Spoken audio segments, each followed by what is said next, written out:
Albert Einstein once said, everybody's a genius, but if you judge a fish by its ability to climb a tree, it will live its whole life believing that it is stupid.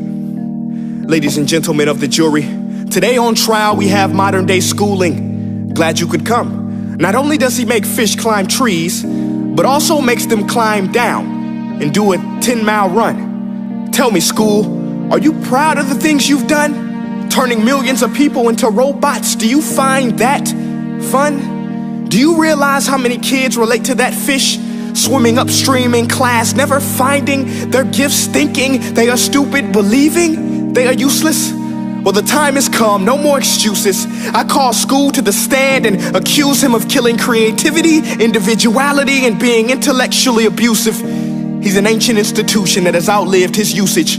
So, Your Honor, this concludes my opening statement, and if I may present the evidence of my case, I will prove it. Proceed. Exhibit A. Here's a modern day phone. Recognize it? Here's a phone from 150 years ago. Big difference, right? Stay with me. Here's a car from today, and here's a car from 150 years ago.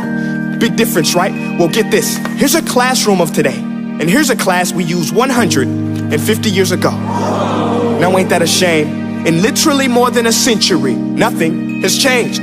Yet you claim to prepare students for the future? But with evidence like that, I must ask, do you prepare students for the future or the past?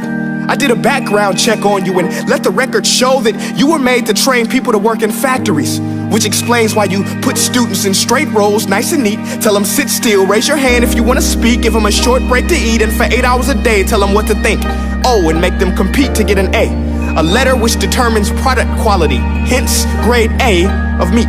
I get it. Back then, times were different. We all have a past. I myself am no Gandhi. But today, we don't need to make robot zombies. The world has progressed. And now we need people who think creatively, innovatively, critically, independently, with the ability to connect. See, every scientist will tell you that no two brains are the same. And every parent with 2 or more children will confirm that claim.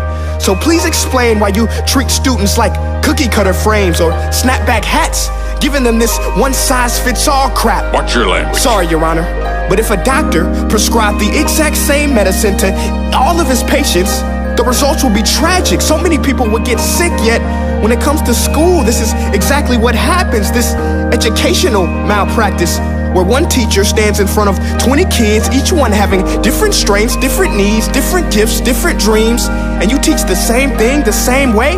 That's horrific. Ladies and gentlemen, the defendant should not be acquitted. This may be one of the worst criminal offenses ever to be committed. And let's mention the way you treat your employees. Objection. Overruled. I want to hear this. It's a shame. I mean, teachers have the most important job on the planet, yet they're underpaid? No wonder so many students are short-changed. Let's be honest, teachers should earn just as much as doctors, because a doctor can do heart surgery and save the life of a kid, but a great teacher can reach the heart of that kid and allow him to truly live. See, teachers are heroes that often get blamed, but they're not the problem. They work in a system without many options or rights. Curriculums are created by policymakers, most of which have never taught a day in their life. Just obsessed with standardized tests. They think bubbling in a multiple choice question will determine success. That's outlandish. In fact, these tests are too crude to be used and should be abandoned, but don't take my word for it. Take Frederick J. Kelly, the man who invented standardized testing, who said, and I quote, "These tests are too crude to be used and should be abandoned." Ladies and gentlemen of the jury, if we continue down this road, the results will be lethal. I don't have much faith in school, but I do have faith in people. And if we can customize healthcare, cars, and Facebook pages, then it is our duty to do the same for education, to upgrade it, change it, do away with school spirit, because that's useless unless we're working to bring the spirit out of each and every student, give every gift an equal chance. I know this sounds like a dream, but countries like Finland are doing impressive things.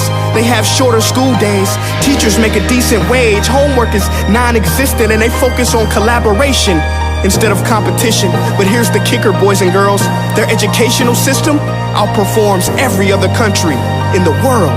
Other places like Singapore are succeeding rapidly. Schools like Montessori, programs like Khan Academy, there is no single solution. But let's get moving, because while students may be 20% of our population, they are 100% of our future. So let's attend to their dreams, and there's no telling what we can achieve. This is a world in which I believe, a world where fish are no longer forced to climb trees. I'll rest my case.